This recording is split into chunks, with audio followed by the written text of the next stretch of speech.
নমস্কার বন্ধুরা, কাজল হেসেলে সবাইকে স্বাগত।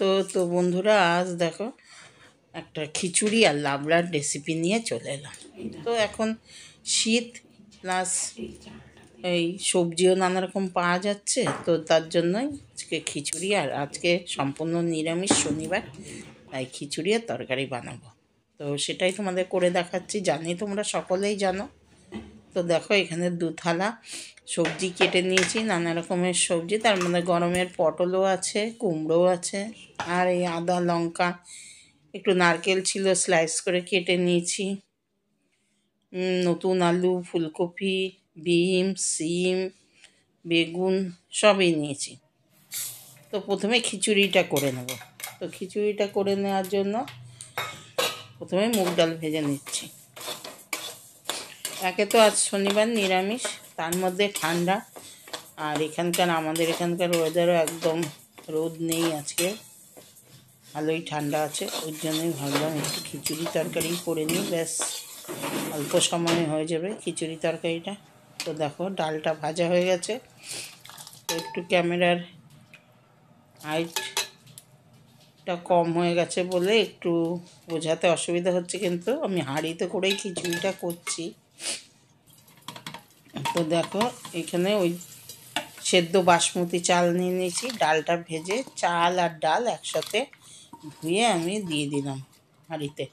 তো হাঁড়িতে জলটা প্রথমে গরম বসিয়ে দিয়েছিলাম, জলটা গরম হয়ে যাওয়ার পর এবার ডাল চালটা ভালো করে ধুয়ে দিয়ে দিলাম। এটা একদম সিদ্ধ চাল দিয়ে করছি, সিদ্ধ বাসমতি দিয়ে, কিন্তু খেতে খুবই সুস্বাদু হয়েছে।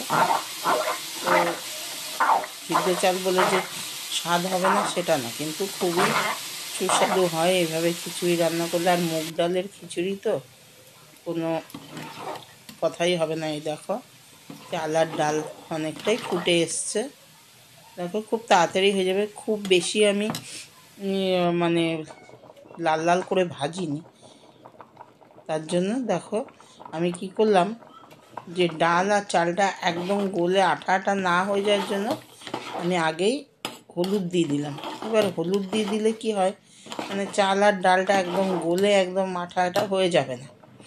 তো যাই হোক, চাল আর ডালটা খুব একটা গলে যাবে না, তো ওই জন্য হলুদটা দিয়ে দিলাম। নুন কিন্তু আমি দিইনি, নুন দিলে আবার গলে যাবে একদম। তো হলুদটা দিয়ে দিলাম প্রথমে। তো এদিকে একটা ফোড়ন রেডি করে নিচ্ছি। তো ফোড়নটা তার জন্য আমি একটুখানি আলু আর একটু ফুলকপি দেবো। তো এখানে 4 পিস আলু দিলাম আর 4 পিস ফুলকপি দিলাম। তো দিয়ে একটা মশলা আর কি তৈরি করে নেবো খিচুড়িতে দেওয়ার জন্য। তো এটা একটু ভেজে নিলাম, দিয়ে এখানে স্লাইস করা নারকেল অল্প দিয়ে দিলাম। এখান থেকে আমি সবজিতেও অল্প দেবো আর এখানে খিচুড়িতেও অল্প দিলাম। দিয়ে একটুখানি ভেজে নিলাম। এগুলো ভাজার পর একটু দিয়ে দিলাম মটরশুঁটি। খিচুড়িতে তো মটরশুঁটি দিলে ভালোই লাগে, এখন শীতের দিন। নানা রকম সবজি দিয়েও করা যায়, কিন্তু আমি এটা সবজি দিয়ে করছি না, কিন্তু এটা ফোড়নটা রেডি করার জন্য একটু ওই জন্যই আর কি একটুখানি সবজি দিলাম। 4 টুকরো আলু, 4 টুকরো ফুলকপি, 1 মুঠো মটরশুঁটি, কিছু নারকেল স্লাইস। তো এর মধ্যে এবার একটু মশলা বলতে একটু 1/2 টিস্পুন মতো লঙ্কা গুঁড়ো দিলাম, 1/2 টিস্পুন জিরে গুঁড়ো, 1/2 টিস্পুন ধনে গুঁড়ো দিয়ে মশলাটা একটু কষিয়ে নিচ্ছি। এর মধ্যে তেলের মধ্যে আর এই সবজিটার সাথে একদম তেলের মধ্যে দিলে তো পুড়ে যাবে, ওর জন্যই আমি এই সবজিটুকু দিলাম। তো দিয়ে এবার এর মধ্যে আমার খিচুড়িটা হয়ে এসছে, এবার ফোড়নটা এর মধ্যে আমি দিয়ে। তো দেখো, ফোড়নটা দিয়ে দিলাম, দেখো খিচুড়ির মধ্যে একদম সবটুকু দিয়ে এবার ভালো করে নেড়ে মিশিয়ে। এই দেখো, আমার খিচুড়িটা কিন্তু হয়ে এসছে। খিচুড়ি কিন্তু হতে সময় লাগে না, একদম খিচুড়ি বসিয়ে 1 পাও না যাবে না, খিচুড়ির সামনে দাঁড়িয়ে থাকতে হবে। তো দেখো, হয়ে এসছে আমার খিচুড়িটা। ফোড়নটা দিয়ে দিলাম, দিয়ে একটু এইবার আমি দেখো আন্দাজ মতো নুন দিয়ে দিলাম। তো নুনটা আগে আমি দেইনি, সব কিছু দেওয়ার পর এবার নুনটা দিলাম। খিচুড়িতে আগে নুন দিলে কী হতো, চালটা একদম গলে যেত। এই দেখো, চালটা এখন কত সুন্দর, খিচুড়ির চালটাও বড় বড় হয়েছে, ডালটাও দেখা যাচ্ছে, ফোড়নটাও বোঝা যাচ্ছে, এর মধ্যে ফুলকপি আলু সবই এখন মানে একটু পরেই দিলাম, বেশ সেদ্ধও হয়ে গেছে। দেখো হয়ে গেছে, আমার নামানোর সময় হয়ে গেছে। নুনটা আমি আমার আন্দাজ মতো দিলাম, তোমরা তোমাদের আন্দাজ মতো দেবে। তো এবার এর মধ্যে দিয়ে দেবো কয়েকটা চেরা কাঁচা লঙ্কা, দিয়ে দিলাম কয়েকটা চেরা কাঁচা লঙ্কা, আর দিয়ে দিলাম একটু ভাজা মশলা। এখানে একটু জিরে, ধনে আর তেজপাতা, এটা শুকনো খোলায় গরম করে নিয়ে তারপরে ঠান্ডা করে গুঁড়ো করে নিয়েছি। আর দিয়ে দিলাম সামান্য ঘি, যেহেতু একদম নিরামিষ খিচুড়ি, কোনো পেঁয়াজ রসুন ইউজ করিনি, আমাদের আজ শনিবার নিরামিষ, ওই জন্য। ব্যাস আমার খিচুড়ি হয়ে গেছে, নামিয়ে রেখেছি। এবার দেখো সবজিগুলো দেখাচ্ছে আবারও। তো এর মধ্যে আমি একটু বেগুনটা ভেজে নেবো আলাদা করে। আর এই দেখো বড়ি নিয়েছি, মটরশুঁটি, চেরা কাঁচা লঙ্কা আর কিছু ওই নারকেল। তো এখানে প্রথমে বড়িটা ভেজে তুলে নিলাম, দিয়ে 3টে তেজপাতা, 2টো শুকনো লঙ্কা আর একটু 5 ফোড়ন দিয়ে এবার দিয়ে দিচ্ছি আলুটা। আলুটা কিন্তু আমি বড় বড় করেই কেটেছি, নতুন আলু তো খুব তাড়াতাড়ি সেদ্ধ হয়ে যায়। দিয়ে তার সাথে দিয়ে দিলাম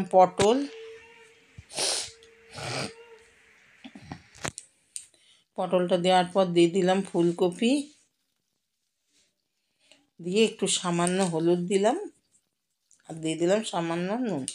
তো একটু সামান্য এটা একটু ভাজা ভাজা করে নেবো, যেহেতু এটা একটু শক্তই সবজিটা। ফুলকপিটা আলাদা করে আর আমি ভাজলাম না, শুধু বেগুনটাই একটু ভেজে নেবো। আর হচ্ছে পটল, ফুলকপি, আলু একসাথেই দিয়ে দিলাম। দিয়ে এবার দেখো একটু একটু ভাজা ভাজা করে নিয়ে, নাড়াচাড়া করে নিয়ে তারপরে এবার দিয়ে দিচ্ছি মূলোগুলো। আমি এখানে লাল মূলো নিয়েছি, সাদা মূলোর থেকে কিন্তু লাল মূলোটা খেতে ভালো লাগে। যখন এখন পাওয়া যাচ্ছে, আছে যখন ঘরে, ওই জন্য লাল মূলোটাই দিলাম। 2 রকম মূলোই আছে, তা আমার বেশি ভালো লাগে লাল মূলো, ওই জন্য লাল মূলোটা দিলাম। দিয়ে এবার একটু এর সাথে মিশিয়ে নিচ্ছি। এতেই নাড়াচাড়া করতে করতেই কিন্তু সেদ্ধ হয়ে যাবে। আমি কিন্তু এই সবজি ঢাকাও দেবো না, এতে কিন্তু কোনো জলও দেবো না। তো এবার দেখো ওইটা একটু ভাজা ভাজা করে নিয়ে তারপরে দিয়ে দিলাম মিষ্টি কুমড়ো, দিলাম সিম, দিলাম 2টো কাঁচকলা ছিল কেটে নিয়েছি, আর কয়েকটা বিনস। ব্যাস হয়ে গেল আমার সব সবজি দেওয়া। শুধু বেগুনটা আলাদা করে একটু ভেজে নিচ্ছি, ওটা তোমাদের দেখালাম না। আর হচ্ছে বড়িটা ভেজে তুলে রেখেছি। আর এরপরে দেবো একটু মটরশুঁটি, ব্যাস তাহলেই হয়ে যাবে। এবার দিয়ে দিলাম আর একটু হলুদ, দিয়ে দিলাম একটু আদা, 1 ইঞ্চি মতো আদা একটু গ্রেট করে নিয়েছি আমি, এখানে বেটে নেইনি, কেন এটাও গলে যাবে। আর ওই 1 মুঠো মটরশুঁটি, ব্যাস এটা দিয়ে, আর ভাজা বেগুনটাও দিয়ে দিলাম। দিয়ে এবার নাড়াচাড়া করব, একটু ভাজা ভাজা করে নিলে তারপরে নুনটা দিলেই দেখবে জল বেরোবে, জল বেরিয়ে এতেই আমার সবজি সেদ্ধ হয়ে যাবে। আমি খুব একটা ঢাকনা দিই না রান্নাতে, না আমার ভালো লাগে না ঢাকা দিলে, যেন কালার চেঞ্জ হয়ে যাবে কিনা ওটার জন্যই। হ্যাঁ, আমি খুব একটা ঢাকা দিই না, কিন্তু ঢাকা দেব না, এভাবেই আমি করব। এবার নুন দিয়ে দিলাম, দেখবে একদমই মজে যাবে সবজিগুলো। নুন দিয়ে 5 মিনিট রেখে দিয়েছিলাম, আস্তে আস্তে মজে গেছে। এই দেখো আলুটাও সেদ্ধ হয়ে গেছে, ফুলকপিতে সেদ্ধ হয়ে গেছে, আলু, কুমড়ো, মূলো সবই মোটামুটি সেদ্ধ হয়ে গেছে। খুব তাড়াতাড়ি হয়ে যায় এইভাবে লাবড়া রান্না করলে। তার মধ্যে এবার সেদ্ধ হয়ে গেছে যখন সবজিগুলো, আমি এর মধ্যে দিয়ে দিলাম বড়িটা, ভেজে রাখা বড়িটা দিয়ে দিলাম। দেওয়ার পর এবার দিয়ে দেবো একটু ভাজা মশলা, একটু চিনি, ব্যালেন্সের জন্য। একটু লাবড়া তরকারি, এটা তো খিচুড়ির সাথে লাবড়াটা একটু মিষ্টি মিষ্টিই ভাল লাগে। তো ওর জন্য চিনি দিয়ে দিলাম। ব্যাস আর একটু মিশিয়ে নেবো, একটু ভাজা মশলা দেবো, নামানোর আগে ধনেপাতা দিয়ে নামিয়ে দেবো। তো বন্ধুরা, আমার আজকের এই খিচুড়ি আর লাবড়া, সম্পূর্ণ নিরামিষ এই খিচুড়ি লাবড়া রেসিপি তোমাদের কেমন লাগলো? ভালো লাগলে অবশ্যই একটা লাইক দিয়ে দেখা শুরু করো। আর বন্ধুবান্ধব আত্মীয়স্বজনকে অনেক অনেক শেয়ার করে দিও। আর আমার চ্যানেলে কেউ নতুন বন্ধু হয়ে এলে চ্যানেলটিকে সাবস্ক্রাইব করার অনুরোধ রইল। পাশে থাকা বেলটি অবশ্যই প্রেস করবে, তাহলে আগামী দিনে যত নিত্য নতুন রেসিপি আমি দেবো তার আপডেট সবার আগে তোমাদের কাছে পৌঁছে যাবে। দেখো নামানোর সময় হয়ে গেছে, এবার আমি দিয়ে দিলাম ধনেপাতা। এরপর নামিয়ে নেবো, তারপর তোমাদেরকে পরিবেশন করে দেখাবো খিচুড়ি আর লাবড়া তরকারি। একদম এই শীতে অবশ্যই তোমরা একবার হলেও করে খেয়ে দেখবে। আর সম্পূর্ণ নিরামিষ, যে কোনো নিরামিষের দিন এরকম একটা চটজলদি খিচুড়ি আর লাবড়া করে নেওয়া যেতেই পারে। তো দেখো হয়ে গেছে। আজ এই পর্যন্তই। তোমরা এতক্ষণ দেখার জন্য তোমাদের অনেক অনেক ধন্যবাদ। সকলে ভালো থাকবে, সুস্থ থাকবে। ব্যাস এই পর্যন্তই। আবারও আসবো অন্য কোনো রেসিপি নিয়ে। ততক্ষণের জন্য তোমরা ভালো থেকো। সকলকে টাটা, বাই বাই।